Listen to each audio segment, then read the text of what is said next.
श्री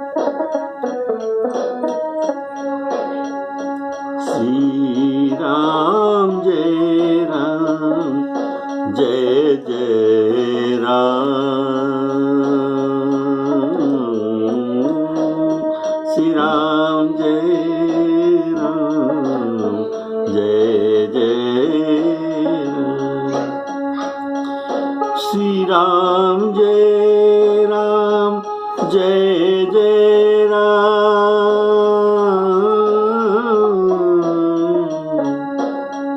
श्री राम जय राम जय जय राम, श्री राम जय राम जय जय राम।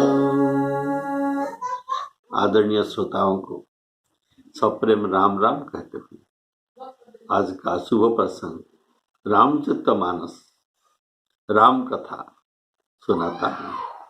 प्रेम से सुनते रहिए। बोलिए सियावर रामचंद्र की जय। पिछले प्रवचन में आपने सुने थे बारातियों को, बारातियां भोजन करने के लिए बैठे हैं। उनके सामने 6 रसों से नाना प्रकार के व्यंजन परोसने लगे।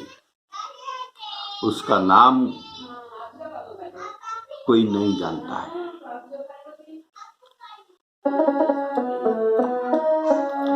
छरस रुचिर व्यंजन बहु भांति,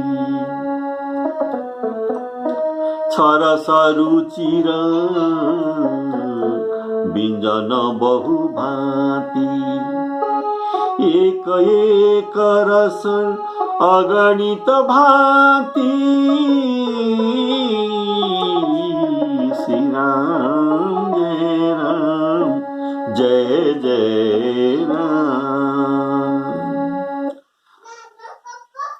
जब ये भोजन कर रहे थे तब बारातियों के नाम ले लेकर सुंदर गालियां जनकपुरवासी स्त्रियां दे रही हैं। ये सुंदर गालियां गीत में गा गा कर सुना रहे हैं। उसे सुनकर राजा दशरथ हंस रहे हैं। समय सुहावनी गारी बिराजा, गारी अर्थात गाड़ी, जैसे गये जो तो लंका जारी, लंका जाली, जो बार ही थे अर्थात बालपन में ल को र उच्चारण किया जाता है यह अवधि भाषा में। तो समय सुहावनी गारी बिराजा, हंसत राव मुनि सहित समाजा। समय सुहावनी गारी, समय सुहावनी गारी बिराजा का भाव, गाली ऐसा चीज है, गाली सुहावनी भी हो सकता है और असुहावनी भी हो सकता है। सुहावनी गाली प्रेम को उत्पन्न करने वाली और असुहावनी ये गाली ये वैर भाव उत्पन्न करने वाले हैं। इसलिए गोस्वामी जी उनके दुहावली ग्रंथ में कहते हैं, तो ब्रह्मा जी ने अमृत और विष को अलग अलग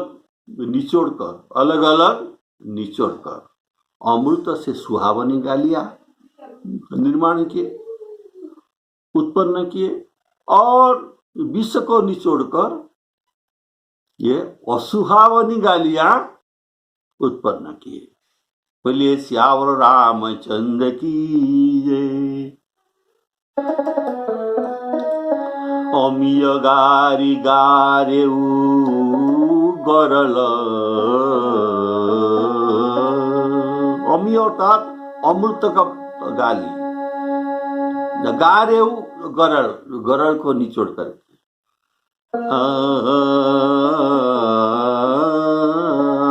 अमिय गारी गारेऊ गरल, गारी की न करतार। प्रेम बयर की जननी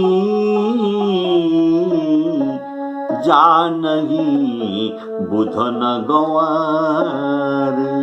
श्री राम जय राम जय जय राम। जनकपुर के स्त्रियां कहते हैं, ये गारियों का एक जो गा गा कर सुना रहे हैं, इसका कुछ भाव आपको सुनाता हूं। जनकपुर के स्त्रियां कहते हैं, देखो सखी, दशरथ गोरा है तो उनके पुत्र कैसे काला बन गया, उनके पुत्र कैसे काला बन गया। वहां पे स्त्रियां तो एक दूसरी सखी बोलता है, वहां के स्त्रियां ये पायस खाकर भी पुत्र को जन्म देते हैं, उनके जो पिताजी का भी जरूरत नहीं पड़ता। तो लखन जी बोले उठते हैं, हमारे वहां हल चलाते हुए कन्या पैदा नहीं होते, तुम्हारे यहाँ तो संतान जन्म करने के लिए माता पिता की भी जरूरत नहीं, ये तो भूमि से उत्पन्न हो जाते हैं। एक सखी पे कहता है, तो ये हंसी मजाक के बात, तो सभी हंसते हैं। तब तो एक सखी पे कहता है, लखन जी देखो, तुम्हारे भैया अत्यंत गर्वी है, अत्यंत गर्वी है, इसलिए ये किसी के मुख को भी चाहते नहीं, ये गंभीरता में नीचे मुख तो करके रखते हैं। तो लखन जी कहते हैं, भैया वे क्यों नहीं गर्व करेंगे, उनके ऐसा प्रभाव है।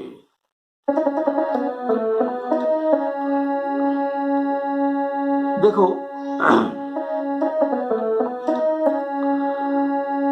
जिनके पदरज से को स्पर्श पाकर तरी अहल्या कर अघभूरी, इतना पाप करते हुए भी ये तर गया, प्रधान ये पत्थर से ये नारी बन गया, तो ये तो इनका प्रभाव है ना, तो ये गर्व करना चाहिए। तो सखियों ने बोले, अच्छा भैया लखन जी, तो बोलिए, ये जो अहल्या जो वो तरी आपने ये बोला है, जो बोले, ये तो हमारे जनकपुरी राज्य के अंतर है। आप जब अयोध्या से आ रहे थे तब कितना पत्थर को स्त्री बनाया, तो बोलिए, आप किसी भी पत्थर को स्त्री नहीं बनाया है, केवल जनकपुरी के राज्य के अंदर एक स्त्री को बनाया। इसका कारण आपके राम जी के पदरज के प्रभाव नहीं है, ये तो हमारे जनकपुरी मिट्टी का प्रभाव है और इनका रज के प्रभाव है।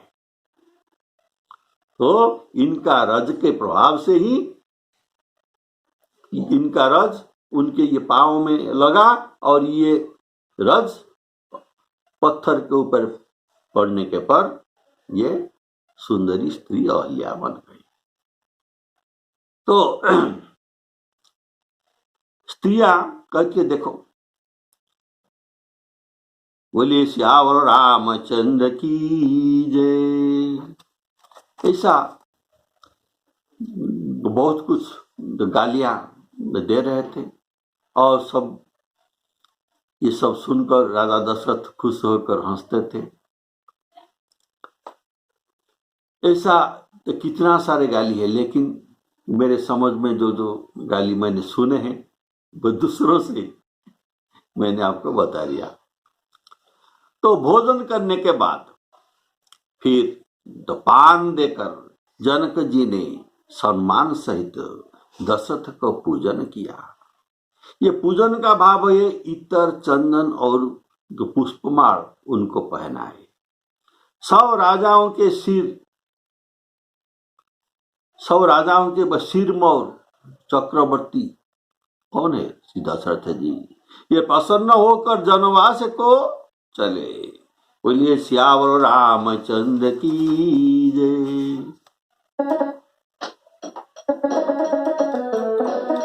समय सुहावनी सुंदर गारी बिराजा, हसत राउ मुनि सहित समाजा। यही विधि सबही भोजन की ना, आदर सहित आचमन दीना। आचमन देने में भी आदर लिखा गया है। तो आदर आचमन देने में भी आदर भी हो सकता है। आदर सहित आचमन दीना, देई पान पूजे जनक, दशरथ सहित समान। जनवास ही गवने मुदित, सकल भूप सिरता चक्रवर्ती सम्राट। श्री राम जय राम, जय जय राम। जनकपुर में नित्य मंगल हो रहा है। दिन और रात पलक के समान बीत जाते हैं। आनंद में, सुख में दिन रात नहीं मालूम होता, ये जल्दी बीत जाता है। अर्थात बारात में जितने भरत जी के सरीस सब राजकुमार आए थे, उनको आप लोग सुने, छरे छवल छयल सब, सुंदर सुजान नवीन। तो ये जितना राजकुमार आए थे, छरे छविल छयल सुंदर राजकुमार ने जो आए थे, सबके विवाह अन्य घर में हो रहे थे। प्रतिदिन 1, 2, 4 ब्याह हो रहा था। तब इनके विवाह में भी बरयात्रियों का भी निमंत्रण दिया जा रहा था। तो ये सब बारात वहां चलकर भोजन करके आ रहे हैं। तो ये कौन से लोग के लड़कियां थे? ये सब जनक राजा के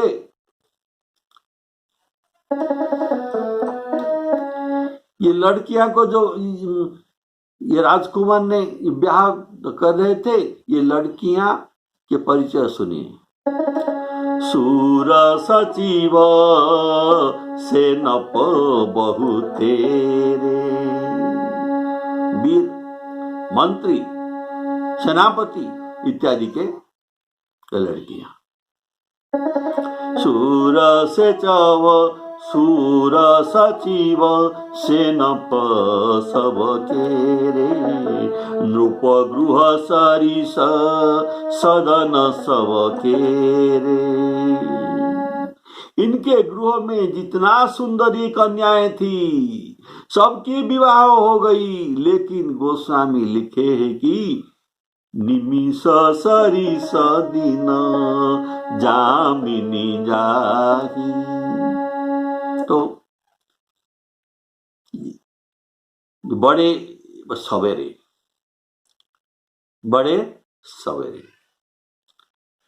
प्रातःकाल में राजा दशरथ, जो कि राजाओं के मुकुटमणि, ये जागे। तब जाचक उनको गुणगन समूह को गा रहे थे। बड़े भोर अर्थात 1 प्रहर रात्रि शेष था। लगभग 3:30 बजे प्रातःकाल उठ जाग गए। रात्रि के नाम वह त्रिजाम भी है। रात्रि के नाम त्रिजाम अर्थात 3 प्रहर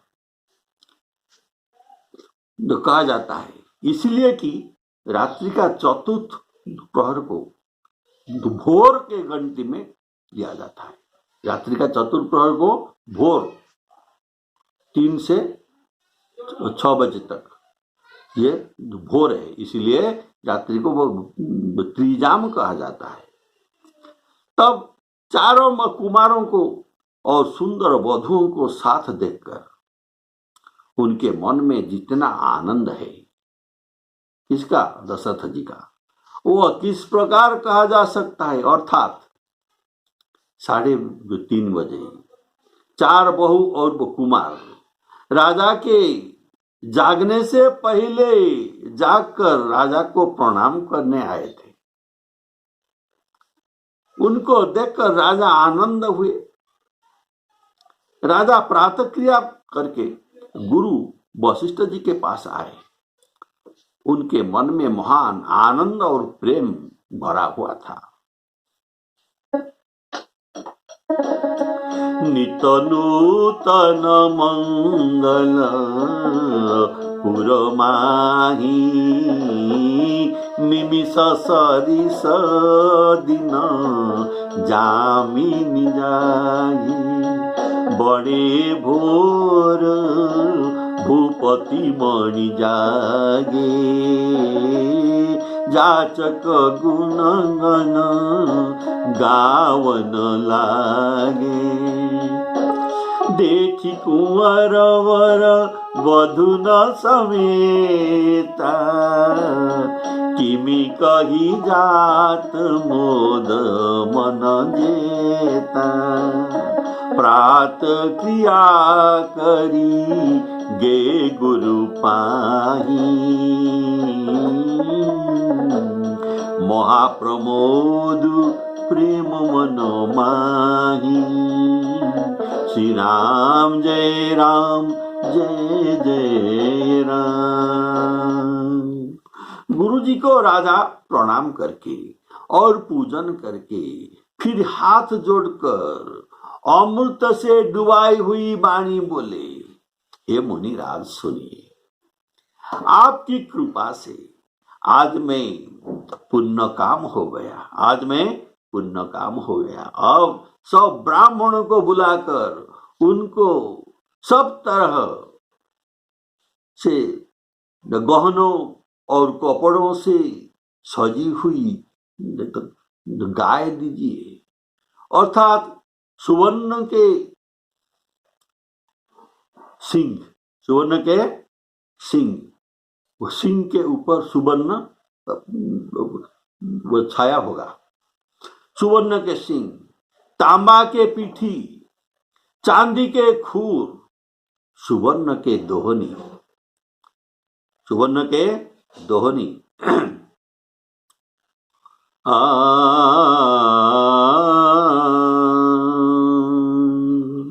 और मणि पुष्प के माला, ओढ़ने के लिए बढ़िया वस्त्र और गाय के साथ बच्चा, ये सब ब्राह्मणों को दान कीजिए। यह सुनकर गुरुजी ने राजा की बड़ाई करके फिर मुनिगण को बुलवा लिया। बोलिए सियावर रामचंद्र की जय। तब वामदेव, देवर्षि नारद, वाल्मीकि ऋषि, जावाली ऋषि और विश्वामित्र आदि श्रेष्ठ तपस्वी और श्रेष्ठ मुनियों के समूह आए। दल के दल, समूह के समूह, झुंड के झुंड आए। तो राजा ने उनको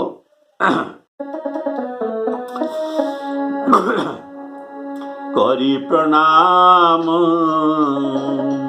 करी प्रणाम पूजा कर जरी, बोले गिरा अमियर सौरी। अब सब विप्र बोलाई गोसाई, देहु धेनु सब भांति बनाई अर्थात अलंकार के सहित, ये सब साज के सहित। सोनी गुरु करी महिपाल बड़ाई, पुनि पठये मुनि वृंद बोलाई। वामदेव अरुदेव ऋषि, वाल्मीकि जावाली, आए मुनिवर निकर सब, कौशिकादि तपसाली। कौशिक अर्थात विश्वामित्र आदि तपसाली। श्री राम जय राम, जय जय राम। तो राजा सबको दंड प्रणाम किया, सबको दंड प्रणाम किया और प्रेम सहित पूजन करके उन्हें उत्तम आसन दिए। दंड प्रणाम करने से निरभिमानिता, नहीं अभिमान जिसमें, उसको निरभिमानिता कहा जाए तो अभिमान चला जाता है। दंड प्रणाम करने से शालीनता आ जाता है और लज्जा छोड़ना। बहुतों को दंड प्रणाम करने में लाज लगता है, लेकिन यहाँ लाज नहीं रहा तो लज्जा को छोड़ना पड़ता है। ये सब गुण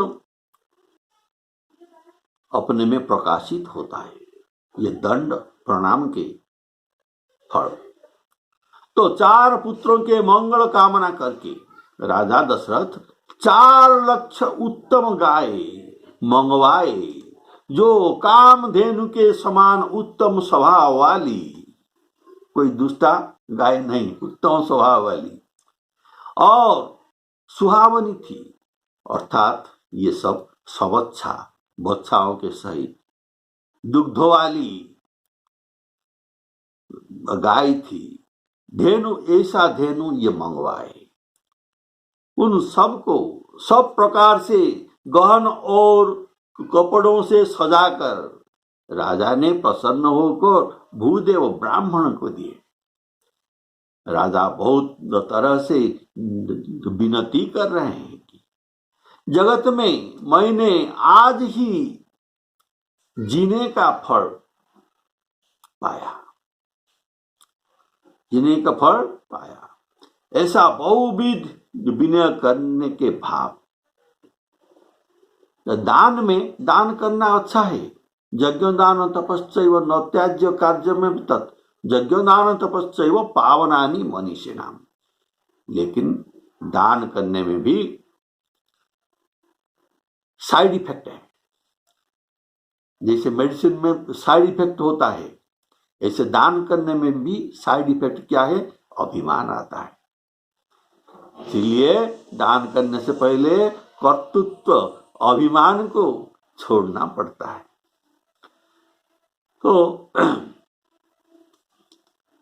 ये कर्तृत्व अभिमान को छोड़कर ये कहते हैं, देखिए आपको कुछ देने का योग्य मैं मुझको नहीं समझता। आप पुण्य काम है, आप साधु हैं और साधु हैं भाव प्रिय होते हैं। ये भाव से ही संतुष्ट होते हैं। द्रव्य देकर उनको संतुष्ट किया नहीं जा सकता। ऐसा सोचकर आपको कुछ समर्पण कर रहा हूं।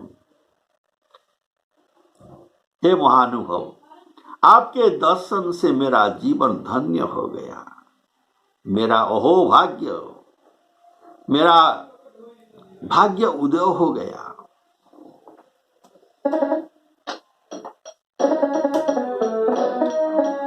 दण्ड प्रणाम सब हिनु पकिने पूजी सप्रेम बरासन दिने 4 लक्ष वर धेनु मगाई काम सुरभि सम सीलु सुहाई। सीलु शांत गाय, दुष्टा नहीं। सब विधि सकल अलंकृत कीने मुदित महीप महीदेव नदीनी करत विनय बहु विधि नर नाहु लहेउ आज जग जीवन लागु।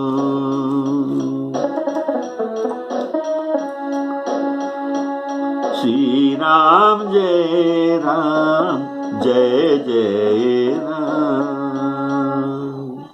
ब्राह्मणों को दान मिला, बिना वचन बोला, साष्टांग दंडवत किए ऐसे। इसीलिए ब्राह्मण ने उनको आशीर्वाद दिया। ब्राह्मण से आशीर्वाद पाकर राजा बहुत आनंदित हुए।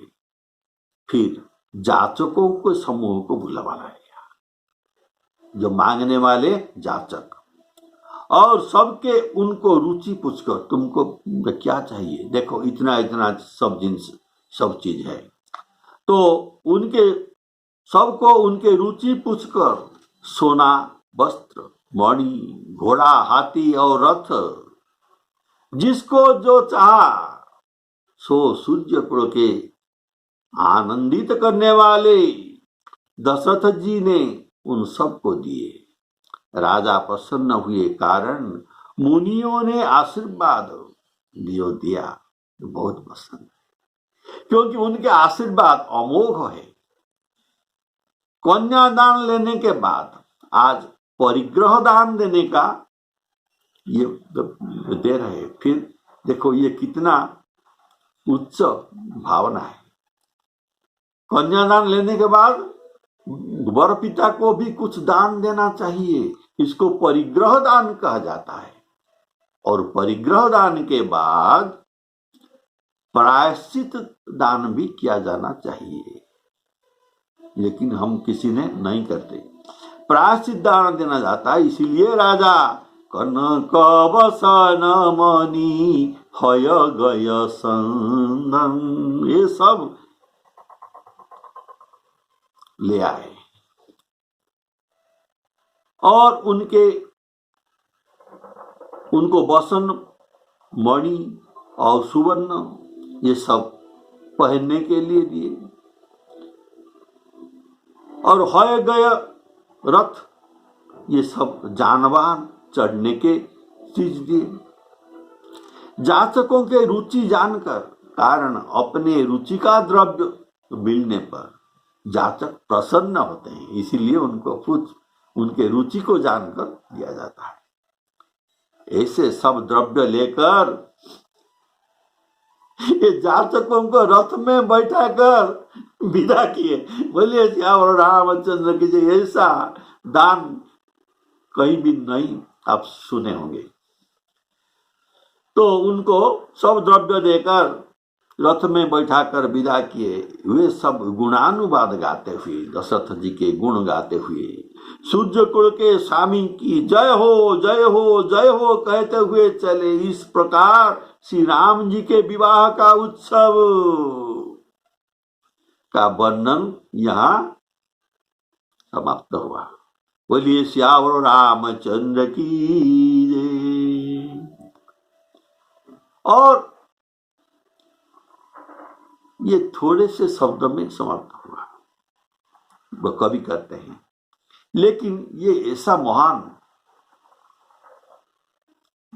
वर्णन है जिनके 1000 मुख है, सहस मुख वाले शेषदेव, साक्षात शेषदेव, ये 1000 मुखों से इस ब्याह उत्सव को वर्णन नहीं कर सकते।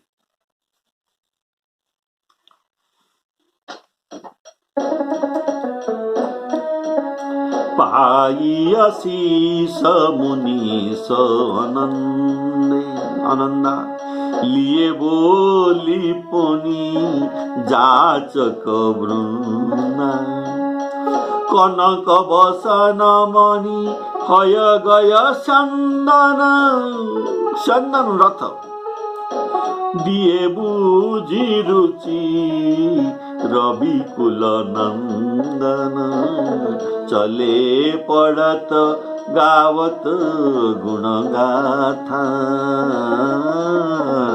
जय जय जय दिनकर कुलनाथ यही विधि राम विवाह उछाहू।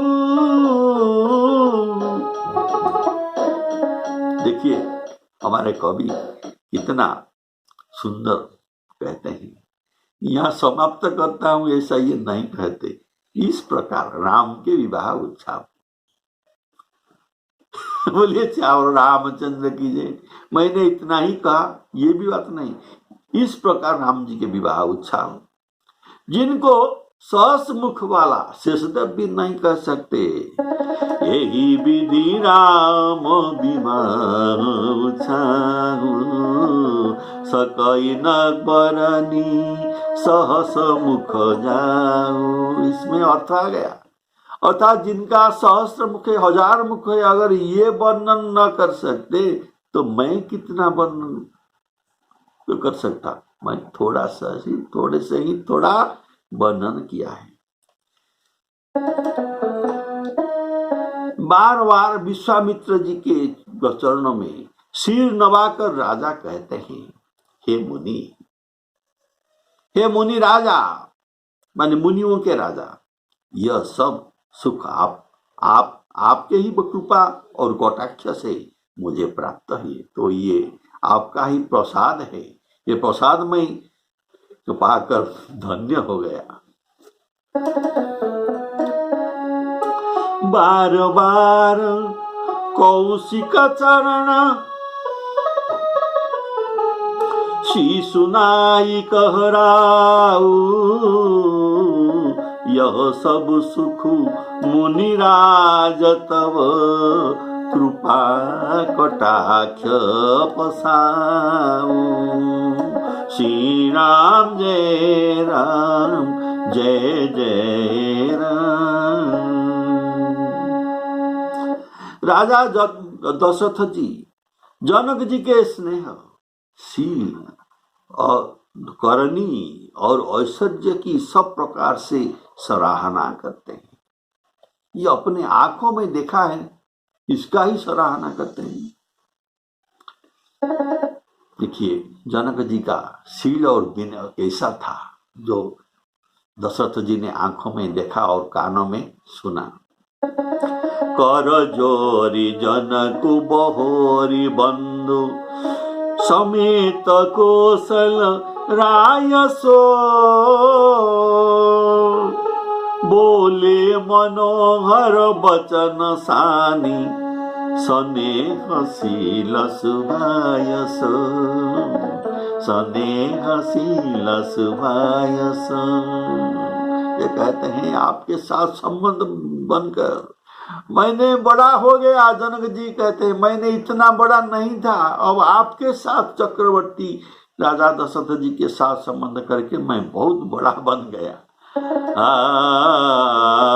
संबंध राजन रावरे हम बड़े अब सब विधि भई। देखिए ये जनक राजा तो ज्ञानियों में अग्रगण्य, ये बहुत प्रसिद्ध थे, लेकिन उनका ये अभिमान नहीं। कहते मैं आपके संबंध से पहले मैंने छोटा था, लेकिन अब बड़े हो गए। संबंध राजन रावरे हम बड़े अब सब विधि भई। यही राज साज समेत सेवक, इस राजपाट और मेरा सेवक के समेत आप हमको ऐसा समझिए जैसे बिनु गथ लय सेवक, बिना दाम में बिना मोल में लिए हुए सेवक हमको समझिए। तो दाम में लिए हुए सेवक का कुछ प्रेस्टीज होता है, लेकिन बिना दाम के लिए हुए सेवक का कुछ भी सम्मान नहीं है। ऐसे हमको आप अपनी सेवा में खटाइए। यही राज साज समेत सेवक जानिबे बिनु गथलय। ऐसे विनयशील वचन कहे थे। प्रतिदिन सवेरे उठकर अयोध्या नरेश जनक महाराज जी को विदा मांगते हैं, पर जनक जी उन्हें प्रेम से रख लेते हैं और 2 दिन रह जाए। और राजा कहते हैं कि यहाँ रहने के बहुत दिन हो गया, देखो मेरा छाती धड़धड़ हो रहा है। तो राजा कहते हैं हो रहा है, कारण देखो बारात बहुत विवाह के बहुत दिन पहले आए हैं, फिर अब विवाह के बाद भी अनेक दिन हम रह गए, इसलिए प्रतिदिन विदाई मांग रहे थे। राजा प्रतिदिन विदाई मांग रहे थे और जनक जी उनको रख लेते थे। भाव यह है कि प्रातःकाल उठकर नित्य क्रिया करना चाहिए, प्रातःकाल उठकर नित्य क्रिया करना चाहिए। लेकिन ये राजा दशरथ नित्य क्रिया न करके जनक जी के पास चले जाते हैं। उसे तो पहले ये विदाई मांगते हैं। वे सोच रहे थे कि अगर अभी विदाई ये दे देते तो हम रास्ते में नित्य कर्म भी कर सकते हैं। तो विदाई ये देना ये ही इम्पोर्टेंट है, हमारे नित्य कर्म करना इतना इम्पोर्टेंट नहीं है, हम रास्ते में भी कर सकते हैं। अवधपति कहने का भाव, ये अवध जाने के लिए विदा मांगते हैं, कारण उनके अवध का स्मरण बार बार आता है। लेकिन जनक जी ने जनक जी के आदर नित्य नया नया बढ़ता जा रहा था। प्रतिदिन 1000 प्रकार के मेहमानी ये कर रहे थे। नगर में नित्य नया आनंद और उत्साह रहता था। दशरथ जी के जाना किसी को नहीं सुहाते, एक भी प्रजा नहीं चाहते दशरथ आज चले जाए और कुछ दिन रह जाए।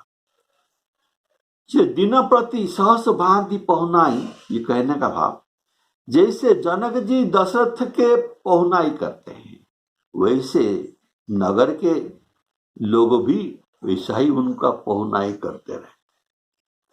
बोलिए सियावर रामचंद्र की जय। जनक स्नेहशील करत ती नृप सब भांति सराह विभूति। दिन उठी विदा अवधपति मांगा राखई जनकु सहित अनुरागा। नित नूतन आदर अधिकाई दिन प्रति सहस भांति पहुनाई। नित नव नगर आनंद उत्साहु दशरथ गवनु सोहाई न कामु। श्री राम जय राम जय जय राम। श्री सीतारामार्पणामस्तु। अगले एपिसोड में आप सुनेंगे सीता जी को बढ़िया विदाई, बहुत सुंदर चरित्र है, केवल विदाई आपको सुनाऊंगा। बोलिए सियावर रामचंद्र की जय।